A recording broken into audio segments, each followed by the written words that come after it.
Salut tout le monde, bienvenue dans le 9e épisode de Tuto Bar. Aujourd'hui, Sébastien va vous présenter À la rencontre de votre audience idéale, la 3e vidéo sur le marketing d'auteur appartenant au thème création et fidélisation de son lectorat. Je vous rappelle qu'elle est à regarder de préférence après les épisodes 5 et 7 afin de bien suivre le sujet. Bonne vidéo!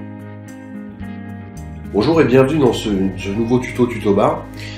Lors du dernier tuto de cette série, on a parlé des connecteurs. J'espère que vous avez fait les devoirs et que vous avez commencé à trouver ces connecteurs et peut-être à commencer à les suivre et à vous mettre en contact avec eux. Aujourd'hui, on va aller un petit peu plus loin pour creuser encore cette audience idéale. Je sais que ça ressemble à du travail et je pense que être un auteur ou être un éditeur, c'est un travail, c'est un métier. Il y a des choses à savoir, il y a des choses à faire et trouver votre audience idéale vous permettra ensuite de vous connecter beaucoup plus facilement parce que vous parlerez à des gens qui ont envie d'apprendre des choses de votre part, de vous connaître, de vous découvrir probablement à travers vos livres ou une autre forme d'art, même si là on va parler plus spécifiquement des livres aujourd'hui. On a rarement un accès direct au lecteur, même si avec les moyens modernes, un petit peu plus, mais malgré tout, notre audience idéale, quand on a trouvé les connecteurs, c'est-à-dire nos concurrents presque, on va dire, ne rentrent pas forcément directement en contact avec leurs lecteurs. En revanche, on peut être plus facilement en contact avec les blogueurs, par exemple. Ce sont des gens qui vont vous apporter énormément d'informations. Il y en a d'autres. Les blogueurs, je vous en parlerai un petit peu plus tard dans ce tutoriel. Des personnes qu'on oublie souvent dans la modernité de l'édition ou de la publication 2.0 et qui sont pourtant un puits de science pour ceux qui recherchent une audience idéale, ce sont les libraires. Alors, je ne parle évidemment pas de la FNAC, le gars qui est au rayon livre de la FNAC, bien souvent pour être au rayon fruits et légumes de Carrefour. Donc, c'est pas vraiment ça. Je parle des petits libraires de quartier, des gens qui sont encore des passionnés, qui connaissent parfaitement les livres et les lecteurs surtout. Donc, quelque chose qui est, si vous avez des libraires de quartier par chez vous, on en a tous, discutez avec eux. Allez-y, au lieu d'acheter vos livres ailleurs, de temps en temps, allez acheter des livres avec eux. Parce que si vous arrivez à connecter avec eux, eux, ils discutent avec les lecteurs. Eux, ils savent ce que veulent les lecteurs. Vous connaissez vos concurrents, les livres qui sont dans la même catégorie que les vôtres. Donc si vous discutez de ces livres avec le libraire, lui vous donnera des informations extrêmement précieuses pour trouver qui est cette audience idéale, qui sont les gens qui achètent ces livres-là. Donc ne sous-estimez pas les libraires, même si c'est vrai qu'ils souffrent de la nouvelle économie du livre. Ce sont des gens très importants dans la chaîne du livre et qui ont surtout beaucoup d'informations à vous donner, à partager. Et comme ce sont des passionnés, quand moi je rentre dans une librairie, c'est pas très difficile de connecter avec eux et de parler de livres. Ils adorent ça, c'est toute leur vie. Et même si parfois on pense que les libraires ont plutôt tendance à nous fourguer la même chose que tous les autres, c'est pas toujours le cas. Et si on creuse un peu, on peut avoir accès à des informations vraiment très intéressantes avec ces personnes-là. Ensuite, 3 autres endroits où vous pouvez trouver les lecteurs. C'est les blogs, encore une fois, Amazon, évidemment, et Babelio, par exemple. Dans ces endroits-là, ce qui doit vous intéresser particulièrement dans cette phase de recherche, en fait, c'est de décortiquer tous les commentaires. Parce que en décortiquant les commentaires, en lisant ce qui est écrit et surtout en lisant entre les lignes, vous allez en découvrir beaucoup plus sur la motivation de ceux qui lisent les livres cibles, en fait. Les livres qui sont sur la même catégorie que vous avez identifiés dans la phase précédente et qui donc vous intéressent, qui sont a priori votre audience idéale. En décortiquant les commentaires, vous allez en apprendre énormément sur le pourquoi ils ont aimé le livre, parfois pourquoi ils ne l'ont pas aimé. mais je pense que c'est les commentaires positifs pour le coup qui nous apportent le plus, parce que vous découvrirez qui est votre audience idéale.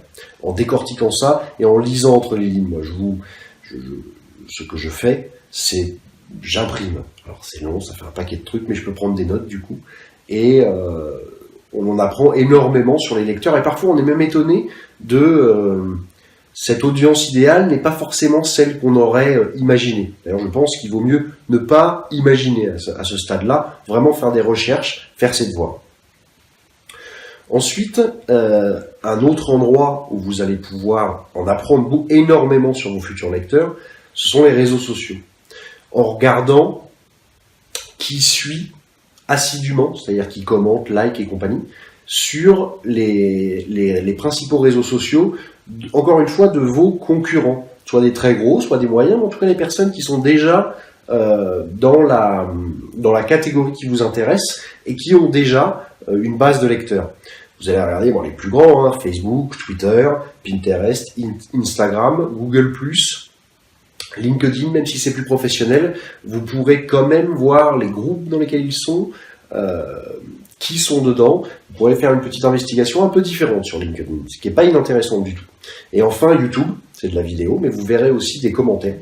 Et vous verrez que qui commente, où il commente ailleurs, parce que sur ces réseaux sociaux, vous allez voir qui commente cette personne-là, mais vous allez pouvoir aussi suivre les personnes qui commentent, qui likent, etc. Ce qui vous intéresse, ce sont les personnes actives, les personnes qui sont assidues dans le suivi de l'auteur, de votre auteur cible, qui font beaucoup de retweets, qui font des repins, si on parle de Pinterest, ou qui partagent sur Facebook. Ça, ce sont vraiment ce qui vous intéresse le plus, ce sont ces personnes-là très actives, et en les traquant, entre guillemets, bien sûr, en tout bien, tout honneur, vous allez pouvoir en apprendre énormément sur eux, et donc sur votre audience idéale. Et encore une fois, en apprendre sur eux, ça vous permettra de vous connecter beaucoup plus profondément et beaucoup plus facilement quand ce sera le moment d'entrer en contact avec eux.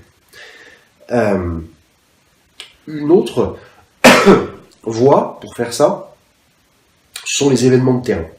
Les événements de terrain comme les signatures de livres, les salons de livres, ce sont des événements très intéressants. Alors si vous y allez en tant qu'exposant parce que vous avez déjà des livres, vous êtes relativement occupé, encore que quand on est un jeune auteur, pas forcément très occupé dans un salon.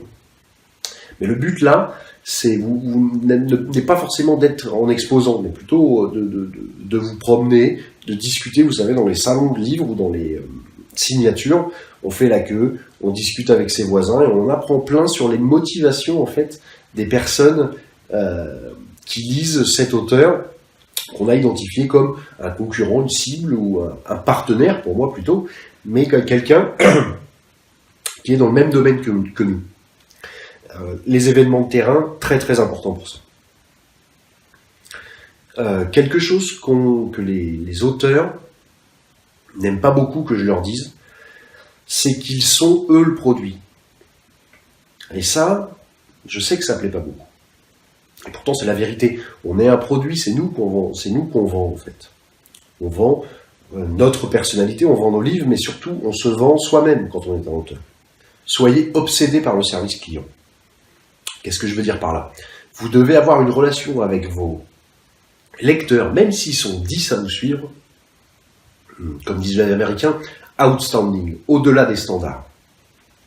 Vous devez avoir les gens, quand ils vous contactent, ils vont se dire « Waouh, comment je suis reçu, je ne suis pas snobé, on me répond ». Déjà là, vous êtes dans les 10% du top.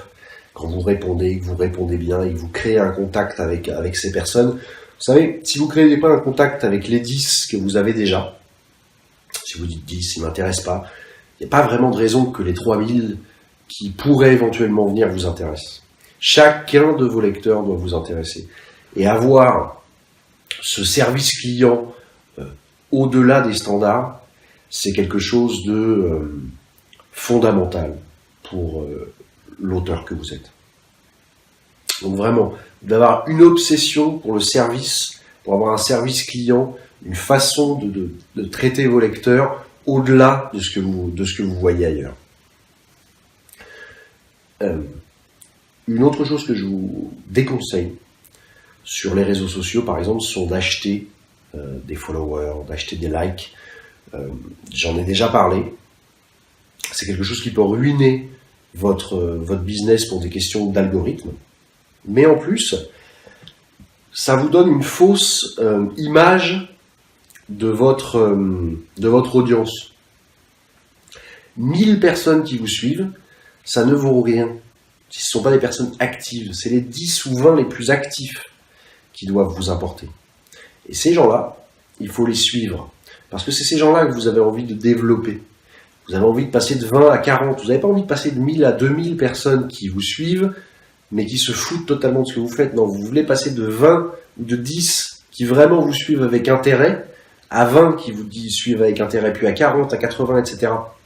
Je vous conseille donc d'avoir une mesure hebdomadaire des personnes avec qui vous entrez en relation. Ça demande un petit peu de travail aussi, ça demande de vous monter peut-être un tableau Excel, peut-être d'investir dans un système de gestion client, les CRM, pour avoir un suivi de votre audience. Et même si vous en avez très peu pour le moment, c'est une habitude à avoir de suivre votre audience, de savoir à quel point vous en êtes à l'instant T.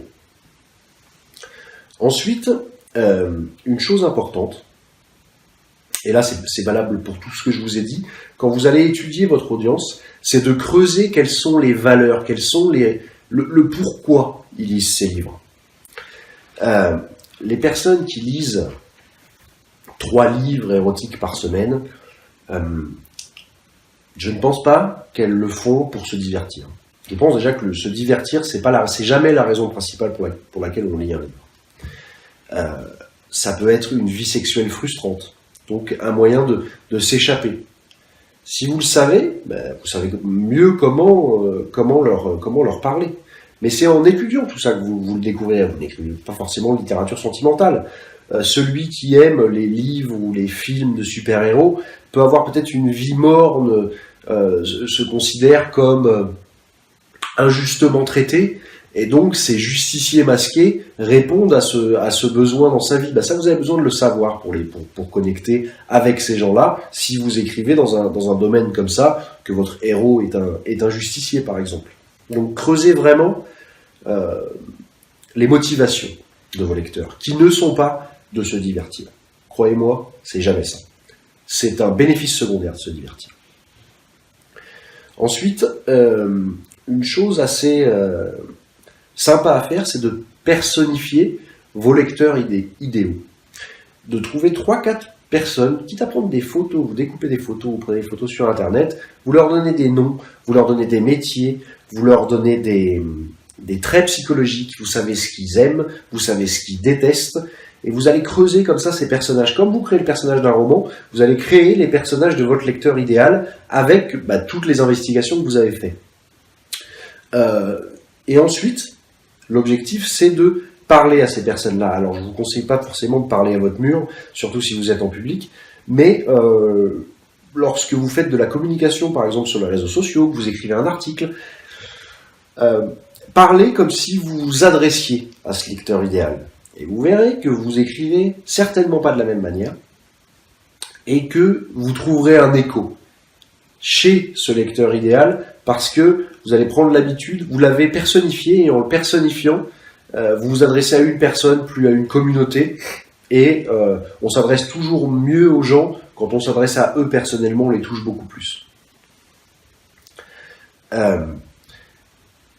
Encore une fois,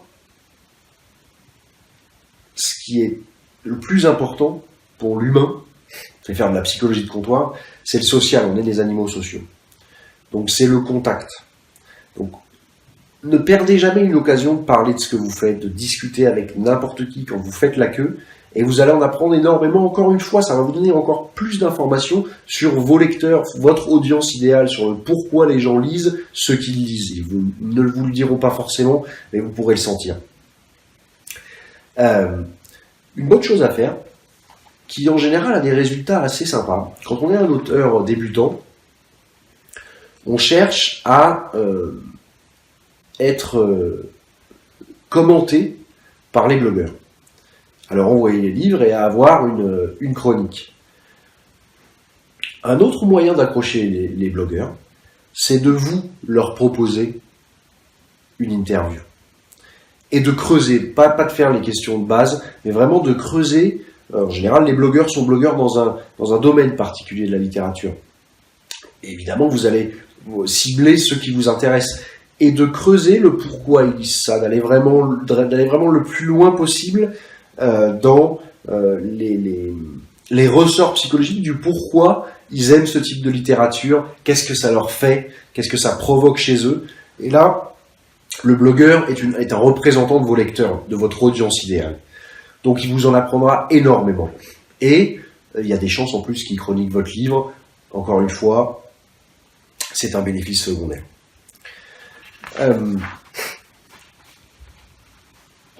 Autre chose qu'on fait assez rarement, c'est de croiser les expériences sociales. Dans le sens où quand vous rencontrez quelqu'un que vous discutez avec, moi je vous conseille ensuite de l'inviter sur les réseaux sociaux.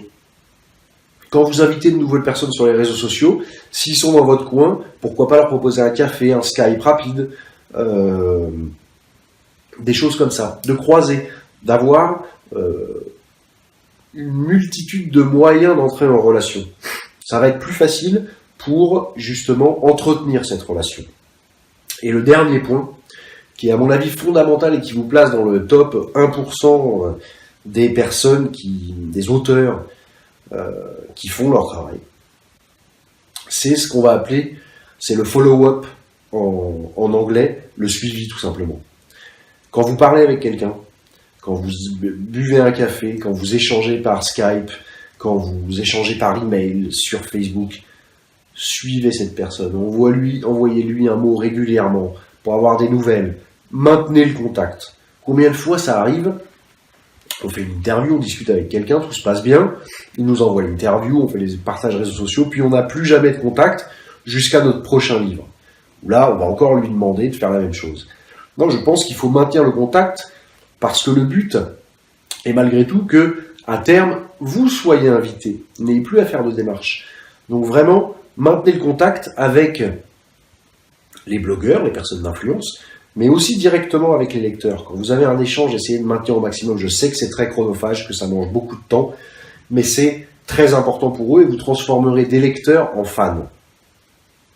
J'espère que ce tuto vous aura été utile. Je vous ai donné encore plein de devoirs à faire et plein de points de réflexion. C'est plus ça, c'est plus des choses sur lesquelles une orientation d'esprit, des recherches qui vont vous permettre de cibler cette audience idéale pour ensuite aller au contact.